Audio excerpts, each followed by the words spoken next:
Taurus, tingnan natin kung ano yung mensahe para sa iyo ngayon. Keep in mind na ito ay general reading lamang kaya hindi lahat makaka-relate. Pakilawakan po ang isipan. At kung hindi pa kayo nakasubscribe dito sa ating channel, please subscribe and hit the bell button para lagi kang updated every time na meron tayong uploads. Kung nais mong mag-avail ng ating private readings, rituals, ng ating cures products, makikita mo yung link sa description box, Tarot Intentions by Aliana Reyes. Kung wala ka namang Facebook account or naka-deactivated ka ngayon, pwede kang mag-direct message sa WhatsApp. Nandyan din yung aking WhatsApp number. Tignan natin, mensahe para sa iyo ngayon. Okay, so we have, pay attention to your dreams. Okay, so ano ba, may mga dreams, may mga goals ba kayo na ayan po, na nakalimutan na ninyo, na out na sa picture? And for some of you naman po, pwedeng ito is more on panaginip nyo talaga. Okay, so tignan nyo daw kung ano ba yung mga napapaginipan ninyo. Actually, meron kayo Taurus na napaginipan months ago, okay, or sabihin natin last year or 2 years ago, na nangyayari na ngayon. Kaya lang yung iba sa inyo pwedeng hindi nyo nga nabigyan nyo ng atensyon, pero nakakaramdam kayo ng deja vu. So parang masasabi mo, parang nangyari na to. Yun pala ay napaginipan mo. Napaginipan mo na yun. So, ayan po, no? So, dalawa yung ibig sabihin nito. It's either your goals or yung panaginip mo. So, mag-journal ka ng mga panaginip mo kasi pwedeng may mga mensahe talaga sa'yo yun na pinaparating. Tignan pa natin ano pa yung blessings na paparating sa'yo. Blessings po na paparating for Taurus, Sun, Moon, Rising, and Venus. We have teeth. Ayan po. So, take a big bite out of life. So, looks like Taurus, sinasabi sa'yo dito ni Universe na you should dream big. Okay? Or gawan mo na ng hakbang. You take action na pagdating dito sa mga goals mo, pagdating sa dreams mo. So, wag na lang hanggang salita. Okay? Kumilos ka na. Yun yung sinasabi sa'yo dito. Kasi pwedeng nalalagpasan mo. Okay? Napapalagpas mo yung mga malalaking opportunity sa life mo. Yes, kahit anong pa po kayo ha, kahit ano pa yung edad po ninyo, pwede pa rin po kayong mangarap, pwede pa kayong magkaroon ng bagong goals. Yung iba kasi sa inyo, yun yung iniisip nyo, matanda na ako para sa mga bagong goals na yan. Kontento na ako sa kung ano yung mayroon ako. So, kung gano'n naman yung sinasabi nyo na kontento kayo, then okay lang naman po yun, diba? As long as happy kayo at mayroon kayong peace of mind doon sa mga, ganap sa life ninyo, wala naman pong problema yun. Pero kung kayo yung taong hindi mapakali, alam mo na may kulang sa buhay mo, alam mo na mayroon kang goals, sabi ko nga baka na out of picture lang yung goals mo na yun kasi ang daming nangyari sa life mo. So maybe it's time na balikan mo yon. It's time na ipagpatuloy mo.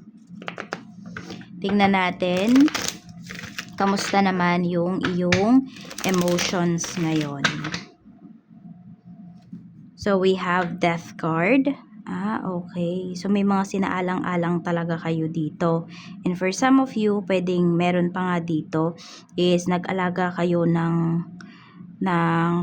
family members, ganyan na may sakit. So, parang meron po dito na araw-araw na to-torture kayo. Ganon yung nararamdaman po ninyo. So, may nag-grieving may nagmo-mourning pa rito. So, may, ano pa yung tawag doon? Sa Tagalog, may nagluluksa pa. Yan, for some of you. Oo. So, malungkot. May malungkot dito. Yan yung nafe-feel nung iba po sa inyo. Or could be some of you feeling frustrated. Wala namang nawala sa inaalagaan mo, sa family mo. Pero pwede po na frustrated kayo pagdating sa mga nangyayari sa inyong life. Tingnan natin. Gusto mo ng pagbabago. So, pwedeng yun yung cravings mo, yun yung ini-aim mo ngayon, Taurus. Ito naman yung isipan mo, we have King of Swords. So, ang dami mo din talagang ideas na naiisip. Kaya lang sabi ko nga, 'di ba, hindi na lang kailangang iniisip 'yan, hindi na lang sapat. Okay, hindi sapat na iniisip, hindi sapat na sinasabi, kung hindi po kailangan nyo na talagang umaksyon dito. So kung ano man tong mga naiisip mo, mga ideas mo, so aksyonan mo na po yan, Taurus. Yan, basta naman kasi pinag-isipan mo to, pinag-aralan mo, okay? Magwo-work yan para sa'yo.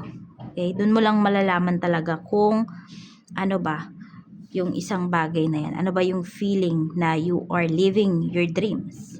Diba? You are, chasing your dreams. Kamusta naman yung health mo? Physical health, tignan natin. Okay, we have Two of Swords. Nagiging makakalimutin yung iba sa inyo. Yes, nag-overthink kayo rito, pero may mga bagay na nakakalimutan kayo.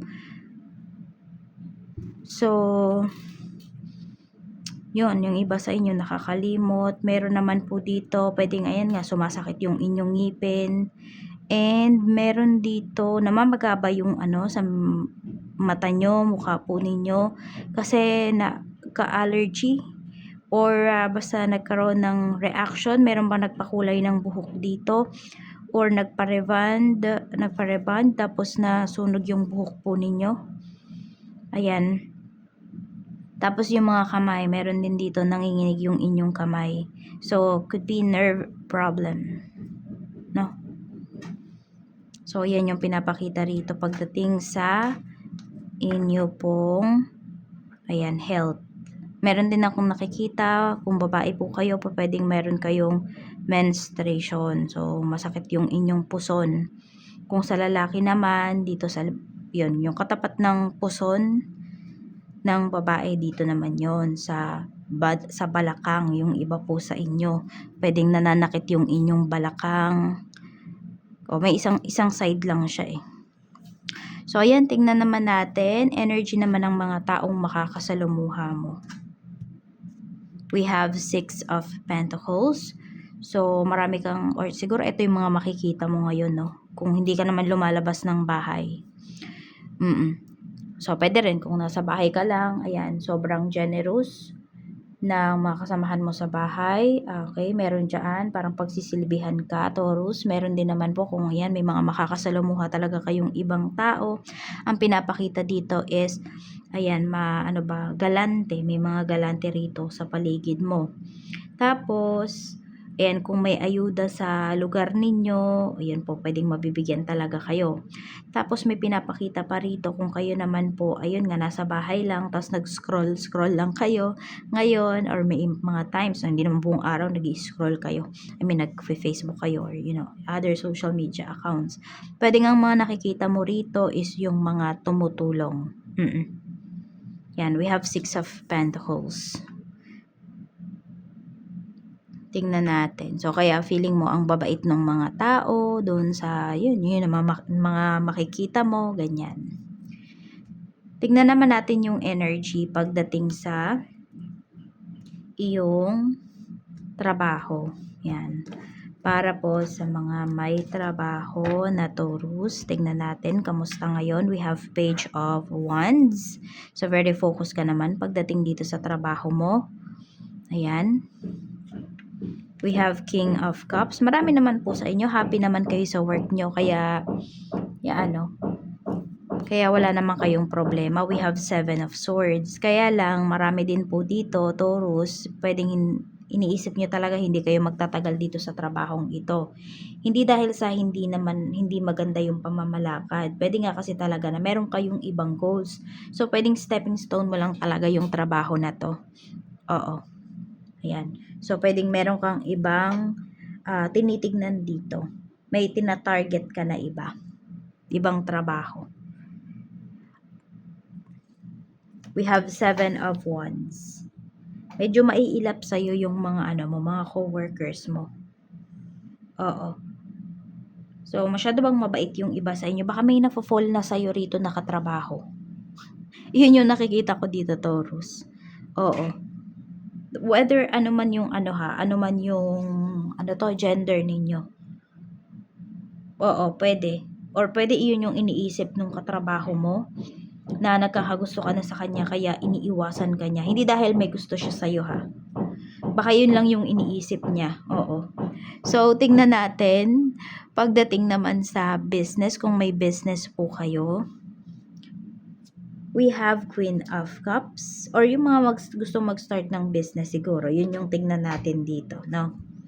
We have Six of Swords. Kung mag-start daw kayo ng business, wag talaga dyan sa lugar ninyo. Mas maganda kung lalayo po kayo. Ito yung sinasabi. Taurus, we have Five of Swords. Kasi kapag hindi ka lumayo dyan, di ba sila lang din yung mga magiging clients mo. So, ang mangyayari hanggang sa utangan ka ng mga yan, hanggang sa malugi yung negosyo mo. Yan o, kasi sila pa mismo yung sisira sa'yo. Kaya pag magne-negosyo po talaga kayo, mas maganda, hindi yung malalapit sa inyo yung target market ninyo. Kung hindi, yung ibang tao.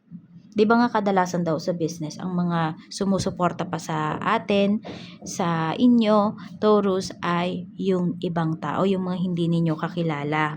Yun. Kaya layo kayo kapag kayo ay magbe-business. Sabi nga dito, malawak ang ang pwede mong maging market. Kaya, layo ka dito. Kung gusto mong mag-succeed yung iyong business, ganun yung gawin mo. So, kamusta naman yung sales ng mga may negosyo ngayon? We have the moon. So, nakikita ko kasi dito enough lang para may makover na sabihin natin isang bayarin pagdating dito sa inyong negosyo. So, ano ba, maganda na ba yun? 'Di ba? Or nakukulangan pa kayo, Taurus? Nakukulangan pa kayo. We have Eight of Cups. May mga ano kasi dito madami kang kakumpetensya. So, pwedeng yung mga clients mo, yung iba nga datihang clients mo pa, pwedeng sa iba sila tumatangkilik ngayon. O kaya medyo napansin nyo, bumaba po yung sales ninyo. Sa kaperahan naman, overall energy ng kaperahan, we have Knight of Wands. Ayan. Meron tayong Four of Pentacles. So, iwasan yung maging impulsive ngayon pagdating sa inyong mga gastusin, and secure nyo raw talaga yung inyong kaperahan. What I mean, kung meron kayong pera ngayon, if you have money, cash, wag nyong gastusin lahat. Magtabi daw po talaga kayo dito. So, ingatan nyo lang yung inyong kaperahan. Maganda naman yung pinapakita na flow ng money ninyo. Meron pa rin pumapasok na pera. Hindi naman siya puro palabas. Oo. At yun nga, kung ano man yung mga palabas na pera dito, tignan mo talaga kung worth it ba. Or kailangan ba talaga. Sa love life naman, kamusta po ang love life ni Taurus? Love life ni Taurus, we have Four of Wands. Meron tayo ditong the High Priestess. At mayroon tayo ditong Queen of Pentacles. So, marami sa inyo rito could be single mom or single dad po kayo. So, ang ano nyo lang talaga is mabigyan, makapag-provide po para sa inyong family. Pwedeng din naman, may single dito. Oo. At yun, alam mo, Taurus, ang nakikita ko sa'yo rito, lapitin ka ng mga taong may karelasyon na. Oo. So, pwedeng nagkakaroon ka ng relationship, tsaka mo nalalaman na yung taong kadil mo pala may pamilya na. Doesn't matter kung ano yung gender mo. We have Queen of Swords. May mga blockages ka dito.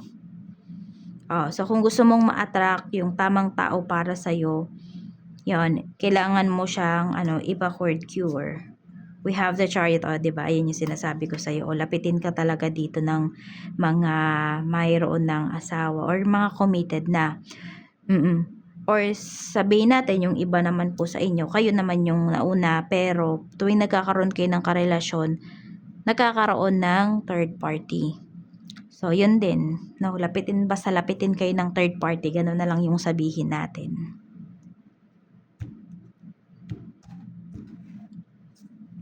We have Judgment.